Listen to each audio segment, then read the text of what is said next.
Sir బేసిక్గా మనకి మన ఎంటైర్ జర్నీలో like from paper work to shoot తర్వాత పోస్ట్ ఈ ప్రాసెస్లో మీరు బాగా కంఫర్టబుల్గా ఫీల్ అయిన స్పేస్ ఏంటి, బాగా అన్కంఫర్టబుల్గా ఫీల్ అయిన స్పేస్ ఏంటి అసలు from paper work to post production? First I saw some spark డెఫినెట్గా. నువ్వు నరేట్ చేసినప్పుడు నేను ఒకటి అనుకున్నా, ఐదర్ ఎక్స్ట్రాడినరీ ఉంటాడు లేకపోతే ఇదంతా మనల్ని అంటే అంటే నరేటివ్ స్టైల్లో ఐ ఆల్వేస్ బిలీవ్ ఏంటంటే, ఒకటి దే ఆర్ పీపుల్ కట్ చేస్తే ఇది ఫుల్ ఎక్సైట్ అయిపోతే చెప్తున్నప్పుడు there are two things, either they're very connected to the very connected and ఈ స్టోరీ ఇన్ లోపల నుంచి వస్తుంది, లేదు అంటే వీడిని ఎలా పట్టేయాలి. సో అలా ఉంటాయి అనమాట కొన్ని నేను ఇన్నే నరేషన్స్లో. So I just felt that స్టార్టింగ్లో. అండ్ దెర్ ఈస్ సమ్, అంటే నేను పర్సనల్గా కూడా చూస్తాను, అంటే వాట్ ఎవర్ ఎవరైనా నేను రైటర్గా రాస్తున్నప్పుడు, ఏ డైరెక్టర్ అయినా సరే సొంతంగా స్క్రిప్ట్ రాసుకున్నప్పుడు ఏమొస్తుంది అంటే వాళ్ళు స్వతహాగా ఉన్నప్పుడే వస్తుంది. Right, that person should be something interesting. తేడా గిడ అని పక్కన గుడ్ బ్యాడ్ అన్ని పక్కన పెడితే దే షుడ్ బి సంథింగ్. విన్నప్పుడు దెర్ ఈస్ సంథింగ్, నువ్వు టకటక మాట్లాడేస్తావు, అది యాంగ్జైటీయా అది అనుకోవచ్చు. కాకపోతే there something is not like ఇప్పుడు మనం 10 మందిని చూసామంటే ఓకే 10 మందిలో ఈ ఇతనిలో ఏదో ఉంది, అది గుడ్డా బ్యాడో తెలియదు, దట్ ఈస్ దేర్, అదైతే కనిపించింది నాకు. సో రైటర్గా రాసేటప్పుడు కూడా అలాంటి వాళ్ళు అలాంటి కొద్దిగా రెగ్యులర్గా కనిపించే క్యారెక్టర్ కాకుండా రాస్తారన్న ఒక ఫీలింగ్ అయితే వచ్చింది.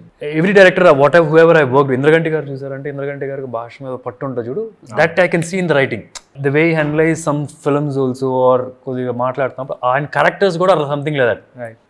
ఇప్పుడు సమ్మోహన్ నేను చేసిన క్యారెక్టర్ కానీ ఇప్పుడు నువ్వు చూస్తే ఇలా ఉంటారా అని జస్ట్ అలా అనిపిస్తుంది. So I could see something like that initially. And the first and foremost దాని తర్వాత ఫస్ట్ షెడ్యూల్ అయినప్పుడు ఐ వాజ్ లైక్ రిలాక్స్. ఈ was like we're up to something అన్న ఫీల్ అయితే వచ్చింది. దానికన్నా బిఫోర్ కాన్సెప్ట్ ఒకటి చేసాం, టైటిల్ రివీలింగ్ కాన్సెప్ట్ దానిలో.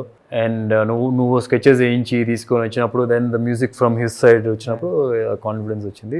అంటే ఐ ఆల్వేస్ బిలీవ్ ఒకటి బీట్, అంటే my theory of working is talent ఎంతైనా ఉన్నాయి, person who is doing effort ఎక్కువ పెట్టేటప్పుడు దే విల్ వాళ్ళు ఎక్కువ గెలిచేస్తారు అన్న ఫీలింగ్. టాలెంట్ ఎంతైనా ఉండొచ్చు, but end of the day నువ్వు చేయాల్సిన హార్డ్ వర్క్ చేస్తూ ఉండాలి. నాకు ఆ ఫీల్ వచ్చేది బయట నుంచి, because you always come on man ఆ టైప్లో ఉండేవాడు, ఇంగ్లీష్ అన్నపోయినా సరే. బట్ అది పైకి చూపించకుండా that is something of interesting అనిపించింది ఈ సైడ్ నుంచి. సో బాగా అర్థం చేసుకో మా హీరో గారు, నేను కొంచెం తేడా అని చెప్పారు యాక్చువల్లీ. అది నో స్వతహాగా తేడా అని కాదు, ఇంట్రెస్టింగ్ ఏదో ఒక ఇంట్రెస్ట్ ఉండాలి ఇన్ రియల్లో నాకు కనిపించే ఆ డైరెక్టర్. అప్పుడు ఆ రాసే కథలు కూడా అలాగే ఉంటాయి. బట్ యాక్చువల్లీ మీరు వెరీ స్మార్ట్, మీరు నటిస్తే పెట్టేస్తారు కదా. యాక్చువల్లీ నేను అదే అబ్జర్వ్ చేస్తున్నాను, ఈ జర్నీ మీ ముందు ఎవరు యాక్ట్ చేయకూడదు. లైక్ అంటే మీ ముందు ఏదో ఇంప్రెస్ చేయడానికో, లేకపోతే మీరు ఒరిజినల్గా ఉంటే ఆడు గ్రే అయినా ఆడు బ్లాక్ అయినా మీరు okay as a person. And ఏదో మిమ్మల్ని ఇంప్రెస్ చేయడానికి చేస్తే మాత్రం పట్టేస్తారు. అది నేను అబ్జర్వ్ చేశాను చాలా సార్లు. నేను ఫస్ట్ అండ్ ఫార్మోస్ట్ యూనియన్స్ అంటే నాకు ఎవరైనా సరే వచ్చి ఇది ఆ పలానా సినిమాలో ఉంటుంది సార్ అన్నప్పుడు ఇంక అయిపోయింది. నాకేంటంటే పలానా సినిమాలో ఉంటుందంటే ఆల్రెడీ ఆ పలానా సినిమా ఉంది కదా ఇంకా నువ్వు అన్న ఫీలింగ్ వస్తుంది. సో లక్కీలీ ఇంత కథం అని చెప్పి you never set those words. You're not comparing yourself. In case you set this like a Pushpa or in case you set some other film అంటే అక్కడే ఇంటెన్షన్ గా కూడా అది లేదు కాబట్టి చెప్పలేదు.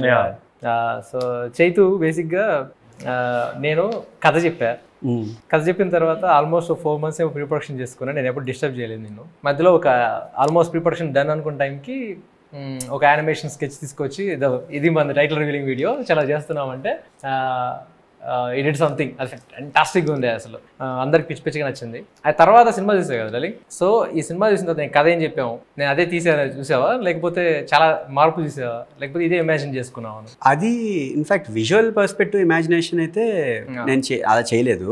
బట్ స్టిల్ విజువల్ పర్స్పెక్టివ్ చూసాక కథని దానిలో నేను చూసుకున్నప్పుడే ఎగ్జైట్ అయితే అయ్యా. ఎగ్జైట్ అవడంతో పాటు ఏదైతే థీమ్ మనం క్రాక్ చేసామో ఫస్ట్ గ్లిమ్స్ మోషన్ పోస్టర్కి, దాన్ని ఇన్కాపరేట్ చేయడానికి అయితే ఛాలెంజెస్ చాలా ఫేస్ చేశాను. డిఫరెంట్ కైండ్ ఆఫ్ వకాండా వైబ్ తీసుకురావడం, ఆ టాకింగ్ డ్రమ్స్ అన్ని యూజ్ చేయడం, ఆ క్రేజ్ బాగా పెంచాలి. ఇంకా ఒక ట్రాక్ విన్నారంటే విజువల్గా అంత సైక్ వైబ్లో ఉండాలి, అన్న డ్రివెన్ ఎంటిటీని నేను ట్రాన్స్లేట్ చేయడానికి ఛాలెంజింగ్ అని తీసుకున్నా. చాలా కనెక్ట్ అయింది. ఇది యాక్చువల్గా ఇక్కడ ఒకటి చెప్పాలి సార్, మేము పేపర్ మీద షూట్ స్టార్ట్ అయ్యే ముందు మీ బర్త్డేకి అది రిలీజ్ చేసాం లాస్ట్ ఇయర్ బర్త్డేకి. గ్లిమ్స్ ఫస్ట్ ట్రిగర్ అన్నాం దాన్ని మనం. ఫస్ట్ ట్రిగర్ దాని సింగిల్ షాట్ లో ప్లాన్ చేస్తున్నప్పుడు యాక్చువల్గా తను స్క్రిప్ట్ పంపించిన తర్వాత కంపోజ్ చేసాడు సార్. మనం షూట్ చేయలేదు యాక్చువల్గా. ఆ థీమ్ ఊవే స్టార్ట్ అయింది. ఇంకా అది షూట్ చేస్తున్నప్పుడు పిచ్చిగా అర్చేస్తుంది, ఎందుకంటే ఆ టైం మనకి చాలా తక్కువ ఉండే. ఆ టైంలో నాకు నిజం చెప్పాలంటే టీజర్ కన్నా ఎక్కువ ఫోన్ కాల్స్ అప్పుడు వచ్చేసారు ఫస్ట్ ట్రిగర్ రిలీజ్ అయినప్పుడు. ఏంటి ఇంత పెద్ద స్పేస్లో చేస్తున్నారు అంటే, అందులో అది ఏ స్పేస్ చూపించారో నాకు నిజంగా, మనం చాలా చిన్నగా ప్లాన్ చేసాం అది, బట్ బయట నుంచి చాలా మంచి ఫీడ్బ్యాక్ వచ్చింది దాని తర్వాత. So coming to first song అయిపోయిన తర్వాత మీ ఫీలింగ్ ఏంటి సార్? ఫస్ట్ సాంగ్ నేను మీకు పంపించాను, హరోం హరా సాంగ్. మీ ఫీలింగ్ ఏంటి అసలు అప్పుడు ఫస్ట్ ఎలా విన్నారు? ఐ వాజ్ లైక్, అంటే దే వెరీ ఫ్యూ సాంగ్స్ ఇన్స్టెంట్గా I'm just trying to recollect ఫస్ట్నే ఏ టైంలో విన్నానని గుర్తు తెచ్చుకున్నాను. But overall right now I'm overwhelmed with the response కానీ ద ఫీల్ ఆఫ్ ఇట్. అంటే నాకు మోర్ దెన్ ద సాంగ్ చాలా వినడానికి వేరే రకరకాల సాంగ్లు బాగుంటాయి. అంటే I can see it's in sync with the film. అంటే నువ్వు ఒక అథెంటిసిటీ తీసుకొచ్చావు డైలాగ్స్లో కానీ, మనం దేవుడు కొద్దిగా రిఫరెన్సెస్ ఉంటాయి. అట్లాంటి ఫెస్టివల్స్ ఏమైనా చేసావు, there is a very good sync. అంటే ఫర్ మీ ఫస్ట్ ఇదే కదా సాంగ్ వచ్చింది. అవునా? అంటే I can see the visuals, వేరే వరల్డ్ కనిపిస్తుంది. Your dialogues is I can see the Harom Hara world. Even the music I can see the Harom Hara world. Everything are complimenting, everybody are in one sync అనిపించింది. So basically songs బాగున్నాయి, but basically what I liked is everybody and then I got more confidence on the final output of the film. యాక్చువల్గా నాకు ఇంకోటి ఏంటంటే sir, మీకు అనిపించలేదా సినిమాలో ఏది సపరేట్ సాంగ్లో లేదే, అన్ని సినిమా కథలోనే వెళ్తున్నాయి. ఈ కైండ్ ఆఫ్ మేకింగ్లో కమర్షియల్ సినిమాలు చాలా తక్కువ ఉంటాయి. కమర్షియల్ సినిమాలో అంటే ఒక సాంగ్ కట్ చేస్తే ఒక పాట వెళ్తుంది. ఈ సినిమాలో అది మిస్ అయింది అని ఎప్పుడు మీరు క్వశ్చన్ కూడా చేయలేదు, ఎందుకు సార్? అసలు నాకు అనిపించింది ఆ సాంగ్ ఉంటే సినిమా పాడైపోద్ది. అంటే కొన్ని సినిమాలు అట్లా ఉన్నిచ్చేది, దానిలో ఏలు పెట్టి గబ్బు చేయకూడదు. అంటే this is not, we're not trying to satisfy everybody's ego here. Not your ego, not the audience ego, not నా హీరో అని కాదు, not that producer. End of the day we didn't try to satisfy anybody. We try to do justice to the story. So that's in way good thing. కానీ ఈ cinema చేస్తున్నప్పుడు sir నాకు ఒకటి అనిపించింది ఏంటంటే, అందరు మంచి టెక్నీషియన్స్ వచ్చారు, సినిమా షూట్ చేస్తున్నాం, సడన్గా రెడీ యాక్షన్ చేస్తున్నాం, ఎప్పుడు యాక్షన్ మొదలవుతుంది అనుకున్నప్పుడు, సో బిగ్గెస్ట్ యాక్షన్ సీక్వెన్స్ మనకు తెలుస్తుంది. ఆ సీక్వెన్స్లో శక్తి శరణ నుంచి ఇంగ్లీషు పెద్దగా రాదు, సార్కి తమిళ్ రాదు, మేమందరం ఒక రూమ్లో కూర్చొని డిస్కసింగ్ అనమాట. So what's your feedback sir? అప్పుడు ఏంటి అసలు నేను చూసి ఏమనుకున్నారు? ఇప్పుడు నేను ఎలా కమ్యూనికేట్ చేయాలి, ఆయన ఏం చెప్తాడు, ఏమనుకున్నారు? ఆ స్పేస్ ఏంటి అసలు? అంటే ఏదో మనకు తెలియని లాంగ్వేజ్లో యాక్టింగ్ చేస్తున్న ఫీలింగ్ వచ్చింది నాకేదే. నో బట్ స్టిల్ ఎక్సైట్మెంట్ అయితే కనిపిస్తుంది కదా. ఎక్సైట్మెంట్ అయితే I think is a super fine Shakti Saran. I'm telling you, he'll do with big films. What a fine. అంటే నువ్వు నాకు 2-3 రిఫరెన్సెస్ తీసుకొచ్చావు, ఈ ఫైట్ మాస్టర్, ఆ fight master, finally we all sat together for him. He is an extraordinary find అనిపిస్తుంది. Sir ఇప్పుడు మీ question తెచ్చుకోండి, ఆయన పేరు ఏంటి? శక్తి శర్వణన్, అగైన్ సుబ్రహ్మణ్య స్వామి పేరు. మనం అడగలేదు అది. సో ఇలాంటివి చాలా జరిగాయి. ఈ స్పేస్లోకి వెళ్తే ఫాక్సీ ఉన్నాడు. నేను ఫాక్సీని ఈ సినిమాకి ఎందుకు తీసుకున్నాను, నా ఫ్రెండ్ కాబట్టి తీసుకున్నాను. యాక్చువల్లీ ఫాక్సీ విలాక్ష కృతిక నక్షత్రం, అగైన్ సుబ్రహ్మణ్య స్వామి. సో నాకు ఇలా సెంటిమెంట్ బేసిక్గా. సుమంత్ ఫాదర్ పేరు సుబ్రహ్మణ్యం గారు, మీకు తెలుసు. అది ఇవన్నీ నేను అనుకుంది కాదు, ఇది జరిగింది. ఈ స్పేస్లో నేను చాలాసార్లు, అంటే నాకేదో మరీ చాదస్తం కాదు కానీ నాకు కొన్ని సెంటిమెంట్లు ఉంటాయి, నేను వృద్ధేస్తుంటాను కూడా టీం అందరి మీద. ఈ వృద్ధేస్తున్నప్పుడు మీకు ఏమనిపిస్తుంది సార్? అరే ఇది చాలా ఆపేరా, ఎవరి ఎక్కువ అని మీకు అనిపించిందా? నాకు అట్లా కాదు, కాకపోతే నాకు ఎక్కడో ఒక నువ్వేం చెప్తే చేయాలనిపిస్తుంది. అంటే ఇన్ రియల్ లైఫ్ కూడా నా స్టిల్ రిమెంబర్ నువ్వు వచ్చి సార్ మీ కార్ బ్లాక్ ఉంది మార్చేయండి అన్నారు. నాకు ఎక్కడో ఏంటంటే నాట్ అబౌట్ డైరెక్షన్ క్వాలిటీస్ అని సినిమాకి పక్కన పెడితే I feel you have that knowledge on ఇవన్నీ కూడా, ఈ పూజలు వీజులు అన్ని దేవుడి గురించి న్యూమరాలజీ ఇవన్నీ కూడా. And somewhere I feel like I believe it or I don't believe it అని పక్కన పెడితే I feel like doing it, maybe is right అన్న టైప్లో ఏమేమి మార్చాడు తెలిసి చెప్తాను. ఒకటి నా కార్ కలర్ మార్చమంటారు, కలర్ మార్చేసాను. ఇంకోటి ఇంట్లో వచ్చిన వెంటనే ఏదో చెప్పాడు ఇక్కడ ఈ స్వామి ఉండకూడదు, ఇక్కడ ఆ స్వామి ఉండకూడదు అని, అది చేసాం. ఒకరోజు గుమ్మడికాయ ఏదో ఇదే అంటే ఇచ్చి పంపించేసాడు, ఇంట్లో గుమ్మడికాయ ఏదో మార్చేసాం. చాలా చేస్తారు. అదే తెలియదు. బేసిక్గా నాకేంటంటే నాకు ఇష్టమైన వ్యక్తులు అవేమైనా కొంచెం నా అంటే కరెక్ట్గా లేదు అంటే నేను హెసిటేట్ చేయను, ఏమనుకుంటారో ఏంటో. నాకు అంటే నేను ఇష్టపడిన వ్యక్తులు లేకపోతే నాకు తెలియని వ్యక్తులు అంటే నేను వదిలేస్తాను సార్. నేను ఫ్రాంక్గా చెప్పిన బ్లాక్ వేసుకోవద్దాను, నేను బ్లాక్ అండర్వేర్ కూడా వేసుకోవట్లేదు.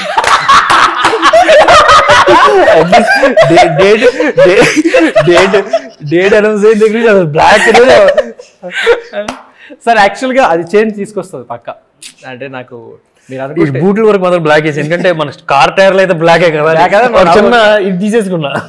ఓకే అవి పర్లేదు సార్. అంటే కాకపోతే ఇప్పుడు చూడండి, ఆ కార్ మార్చిన తర్వాత కూడా లిటరల్ గా ఏంటంటే మన యాక్షన్ సీక్వెన్స్ అన్ని ఆ కార్ కలర్ మార్చిన తర్వాత జరిగాయి, అన్నీ అనుకున్నట్టు జరిగాయి లిటరల్ గా. ఇక్కడ కాంప్రమైజ్ కూడా అవ్వలేదు లిటరల్ గా. బ్యాట్మ్యాన్ లోగో ఉన్న ఓన్లీ వైట్ కార్ నాకు తెలిసి ప్రపంచంలో సుధీర్ గారు.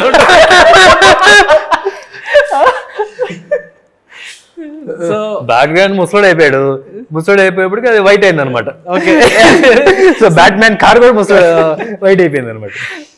ఇక సరే ఈ తర్వాత మొన్న ఎల్లమ్మ థీమ్ కానీ అదే రాకెట్ లాంచర్ దగ్గర ఇవన్నీ విన్నప్పుడు ఇదేంటి మొత్తం మ్యూజికల్ చేసేసారు ఈ సినిమాని అనిపించలేదా మీకు? Like just enjoying sir literal గా బ్యాక్గ్రౌండ్ స్కోర్.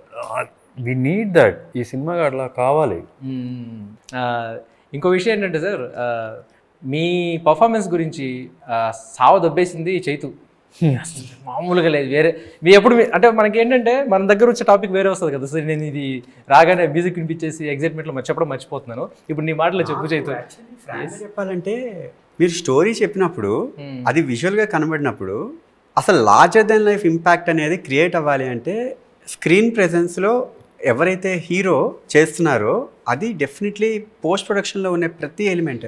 అఫ్ కోర్స్ ఇప్పుడు మళ్ళీ డబ్బింగ్కి వస్తే జనరల్గా డైలాగ్స్ ఎవరికి వాళ్ళే చెప్తారు, బట్ మ్యూజిక్ వస్తే అది ఎక్స్పీరియన్స్. ఎప్పుడైనా హీరో మనం ఇప్పుడు హీరోని ఇలా చూస్తున్నాము అన్నప్పుడే హీరోనే ఒక క్యారెక్టరైజేషన్, ఆ powerful characterization, larger than life impact characterization అది రిజిస్టర్ ఎప్పుడైతే అవుతుందో మనలో తెలియకుండా ఆరా ఒకటి క్రియేట్ అయిపోతుందని నేను నమ్ముతా ఇప్పుడు జనరల్గా. ఎందుకంటే మనకు విజువల్గా ఏం కనపడుతుందో అదే జీవితం స్టోరీలో. అంటే అసలు నేనైతే అసలు చాలా షాక్ అయిపోయాను సుధీర్ బాబు గారు, అసలు నిజంగా చెప్తున్నా.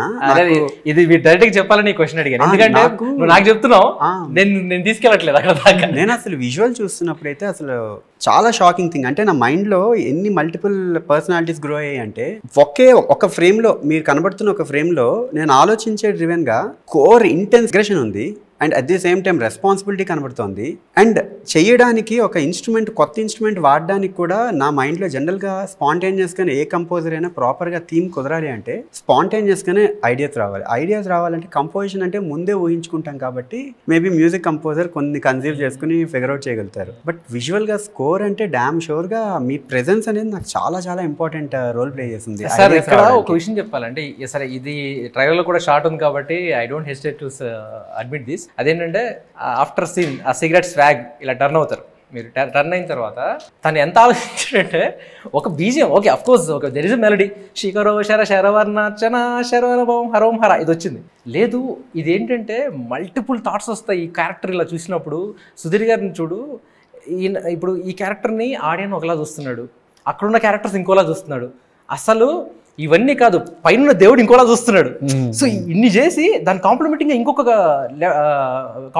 ఇంకొక కోరస్ యాడ్ చేసాం, సబ్ మెలడీ యాడ్ చేసాం. అదేంటిది గిరిజపతే సదాశివ అంటే ఎగిసిపడే ప్రాణం తమరిదే అంటే ఏంటంటే శివుడికి చెప్తున్నాడు. శివుడికి ఏమంటే నువ్వు ఎక్కువ ఆలోచించుకో, నీ కొడుకే, సో నువ్వు భరించాలంతే అయింది అని. అంటే ఆయనలో ఉన్న విద్వాంసాన్ని అన్నీ ఒకే సిచ్యువేషన్లో చూపించడం అనేది సార్ మ్యూజికల్గా చెప్తున్నాను కదా, ఇవన్నిటికీ ఇంత ఆలోచించాడు తను, దానికి కారణం మీ పర్ఫార్మెన్స్ అని చెప్పాడు. ఇది అది మీకు బయటకు జనాలకు తెలియాలని చెప్పి నేను ఈ క్వశ్చన్ అడిగాను లిటరల్గా. సో షోర్ట్గా అసలు చెప్పగలుగుతా మీ పర్ఫార్మెన్స్ సీరియస్లీ చాలా పెద్ద లీడ్. సో లిటరల్గా నేను చాలా ఎంజాయ్ చేశాను ఈ ప్రాసెస్ సార్. ఒక మ్యూజిక్ ప్రాసెస్ నేను చాలా ఎంజాయ్ చేశాను. నేను తనకు కూడా చాలా సార్లు చెప్పాను. ఫ్రాంక్లీ నాకు that is the easiest part in the entire film. Just అంటే నాకు లక్కీగా I don't know from where I got this also. Walking లో నాకు న్యాచురల్ గా నాకు అది వచ్చింది. నువ్వు కూడా నోటీస్ చేసే ఇంతకు ముందు. నాకు అన్నిటికన్నా టఫ్ అనిపించింది నువ్వు అక్కడ వంట వండేటప్పుడు తినేది అవన్నీ నాకు కొత్తగా చాలా బాగుండే. నేను చెప్పాను మీకు చాలా. So that was tough. Both we have achieved. That was tough. And లక్కీగా ఏంటంటే some times you know you should be your natural self ఉంది కదా, అది వచ్చింది కొద్దిగా ఆ క్యారెక్టర్కి. దట్ ఆల్సో హెల్ప్ అనుకుంటున్నా. నేను చాలాసార్లు నేను ఫాక్సీకి కూడా చెప్పాను, మన డిఓపికి చెప్పింది ఏంటంటే బేసిక్గా ఏంటంటే మేము పెద్దగా అదిరిపోయిన షాట్ సూపర్ ఇలా క్లాప్స్ కొనే టైప్ కూడా కాదు మేము. ఓకే నెక్స్ట్ అలా మాట్లాడుకుంటాం. ఆ తర్వాత గ్యాప్లో ఏం పఫ్ స్క్రీన్ ప్రెజెన్స్ రా ఇది అసలు. ఎస్పెషల్లీ దీనికి సార్ మా అంటే ఆ డాబా సీక్వెన్స్లో అయితే మేము ఎన్నిసార్లు చూసుకున్నామో ఫోన్లో పెట్టేసుకున్నాను నేను. అంటే సరిపోదు సార్ అది. ప్రతిసారి వెళ్ళి మన అందరి ఫోన్లో ఉన్నాయి తెలుసా మీకు తెలియదు ఆ విషయం. ఆ ఒక్క సీక్వెన్స్ మన అందరి ఫోన్లో ఉన్నాయి. ఎందుకంటే అదొక మెంటల్గా ఒక రకమైన సాటిస్ఫాక్షన్ ఇస్తుంది. ఇది మనం షూట్ చేసామని చెప్పేసి. అది ఇప్పటికీ అలాగే ఉన్నాయి లిటరల్గా. ఇలాంటి సీక్వెన్స్ ఇంకొకటి ఏంటంటే నాకు అనిపించింది, అర్ధరాత్రులు చేసాం, పొద్దున్న 5 గంటల వరకు చేస్తూనే ఉన్నాం. ఎప్పుడు సుధీర్ గారు కూడా క్వశ్చన్ కూడా ఇంకెంతసేపు షూట్ చేస్తున్నారు ఎప్పుడు అట్లా నీకు ఓకేనా అంటే కాల్ షీట్ పెరుగుతుంది, ప్రొడ్యూసర్ సైడ్ నుంచి ప్రెషర్ ఉంటుందో, ఈ క్వశ్చన్స్ తప్పితే నన్ను ఎందుకు ఎంతసేపు చేయిస్తున్నారు ఎప్పుడు ఒక్కసారి కూడా అడగలేదు. మీకు తెలియదు కదా అంటే చెప్తున్నా. అయితే ఒకసారి ఇలా చేస్తున్నప్పుడు నాకు తెలిసి ఆల్మోస్ట్ 24 అవర్స్ రీచ్ అయిపోయాం. మార్నింగ్ 6 నుంచి స్టార్ట్ చేసాం, next day morning 5:30. Same energy అందరం. అంటే ఇప్పుడు మేము అలా ఉన్నాము అంటే దానికి రీజన్ ఏంటంటే హీరో సైడ్ నుంచి సేమ్ ఎనర్జీ. అలిసిపోలేదు మేము, ఇంకా తనకు కూడా తెలుసు ఎవరు అలిసిపోలేదు. లిటరల్గా మీకు గుర్తుంటే సార్ ఆ రోజు సన్ రైజ్ చూసి ప్యాకప్ చెప్పాము మనం. Sunrise to sunrise అది బేసిక్గా ఆ రోజు ఆ షెడ్యూల్ కదా. నాకు తెలిసి జెన్యూన్ గా మూవీ ఎక్స్పీరియన్స్, ఆ వర్క్ ఫ్లో ఎక్స్పీరియన్స్ ని ఎంజాయ్ చేస్తే అసలు మనకు స్ట్రెయిన్ తెలియదు. మేబీ అదే జరిగింది. అదే రీజన్ అదే జరిగింది నాకు. అంటే ప్రాసెస్ లో ఇవాల్వ్ అవుతున్నప్పుడు, మన మైండ్ ఇవాల్వ్ అవుతున్నప్పుడు కష్టం తెలియదు. ఇష్టమైన మా డిస్కషన్స్ చేస్తున్నప్పుడు ఎక్కువసేపు మాట్లాడుతూ ఉంటారు. స్ట్రెయిన్ తెలియదు, ఆకలి వేస్తున్న టైం తెలియదు. నేను అది నమ్ముతాను. మ్యూజిక్ స్కోర్ యాక్చువల్లీ ఫ్రాంక్గా చెప్పాలంటే ఆ సీన్ ఏదైతే ఉందో శిఖర్ సర్వర్నాచన, ఆ సీన్ దగ్గర చేసిన థీము మన ఇంటర్వెల్ బ్యాంగ్లో వచ్చే సీక్వెన్స్. యాక్చువల్లీ ఆ సీన్ పెట్టుకొని నేను ఆల్మోస్ట్ లైక్ 4-5 థీమ్స్ అందులో మన మూవీలో ప్రాపర్గా క్రాక్ అయినవి. అసలు ఆ స్వాగ్ గానే ఎక్స్ట్రాడినరీగా నాకు అసలు ఇన్స్పిరేషన్ నిజంగా. శిఖరో శిర శరవనాచన శరవణ పవం హరం హర అదొకటి. అండ్ తందరధరం దరధార ధిర ధిర ధిరధరధం దరధార ధర ధిర, అది ఇన్ఫాక్ట్ మెలడీ చెప్పిన పాడలేరు, మాకే గుర్తురావు పదాలు, అవి చాలా కష్టంగా ఉంటాయి అసలు. ఇన్ఫాక్ట్ ఇంకొక చాలా పాజిటివ్ థింగ్ మనకి లక్ ఏం జరిగిందంటే కొలాబరేటివ్ అప్రోచ్ లో హర్ష అని అతను లిరిక్ రైటర్, అసలు అవుట్ స్టాండింగ్ టాలెంట్. అసలు స్పాంటేనియస్ గా అప్పటికప్పుడు ఒక ఐడియా తత్కారమే. నాకు జనరల్ గా చాలా వరకు కాంప్లికేటెడ్ అంటారు అందరూ. ఇప్పుడు తందరధరం దరధార ధర ధిర ధిరధరధం దరధార ధర ధిర దరధరం దరధార ధర ధిర దరధరం దరం తరే. ఇక్కడ సార్ బేసిక్ గా చాలా మంది నేను ఫేస్ చేసింది లిరిక్ రైటర్లు ఏంటంటే కష్టంగా ఉందండి తత్కారం, ఇక్కడ మీరు ట్యూన్ మార్చుకోండి అంటే నాకు పిచ్చి కోపం వస్తుంది సార్. నాకు మామూలుగానే చాలా కోపం. సౌండింగ్లో నేను అసలు కాంప్రమైజ్ అవ్వలేను. అంటే మ్యూజిక్ కంపోజర్ సైడ్ నుంచి నాకు ఆలోచించడం కాదు, పర్సనల్గా నాకు ఇష్టం ఉండదు. తత్కారం ఎందుకు మార్చాలి.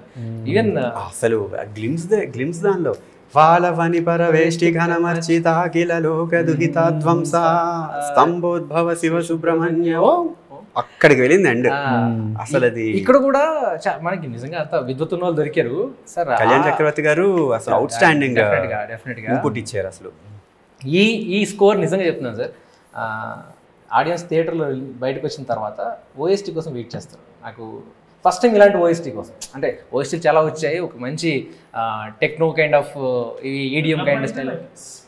ఇది పీక్ యాక్చువల్గా ఎల్లమ్మ అందులో నాట్ స్వాగ్, అది నాట్ స్వాగ్ ఆ పర్ఫార్మెన్స్ ఇచ్చింది సార్. లిటరల్గా అది ఎక్కడి నుంచి వచ్చింది అని తను చెప్తున్నాడు. ముందు నుంచి క్రాక్ చేశాడు. ఫస్ట్ టైం సుబ్రహ్మణ్యం ఇక్కడ మామూలుగా కూర్చునే స్టైల్ ఒకటి ఉంటుంది సుబ్రహ్మణ్యం నాలో భయం కనిపిస్తుంది నీకే. అక్కడి నుంచి వచ్చింది, అసలు అక్కడి నుంచి వచ్చింది అనమాట. నాకు అసలు ఎంత బాగా అనిపించిందంటే ఏంటిది ఇది ఇది ఇది వేరే దీనికి ట్రాన్స్ఫర్ తీసుకెళ్తుంది అని చెప్పి వాడాలి, మళ్ళీ మళ్ళీ వాడాలి దీన్ని అనిపించింది. కట్ చేస్తే మళ్ళీ నాకు అసలు ఇవన్నీ ఒకటి పెడితే క్లైమాక్స్ లో వచ్చే సీక్వెన్స్ అదే మళ్ళీ చెప్తే మళ్ళీ అదే లేదు క్లైమాక్స్ అని చెప్పొచ్చులే, అది తెలియదు. క్లైమాక్స్ సీక్వెన్స్ లో వచ్చిన ఆ బిట్ ఏదో ఏదో ఉందో అసలు అదిరిపోతుంది అది.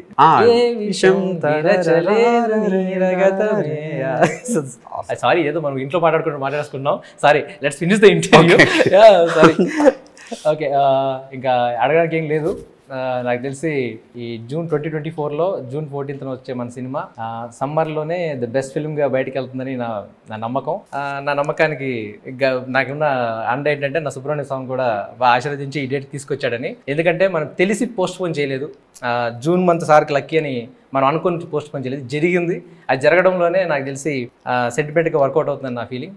ఇంకోటి ఏంటంటే జూన్లోనే మనం బ్యూటిఫుల్ షెడ్యూల్ చేసాం లాస్ట్ ఇయర్. సో ఈ జూన్లో బ్యూటిఫుల్ విక్టరీ వస్తుందని నా ఫీలింగ్. సో అడ్వాన్స్ కంగ్రాచులేషన్స్ మన టీమ్కి. సో చాలా కాన్ఫిడెంట్గా చెప్తున్నా. So thank you everyone, thanks for the support. Love you sir, love you darling. Thanks. Vetrivel మురుగన్కి అరోమరా.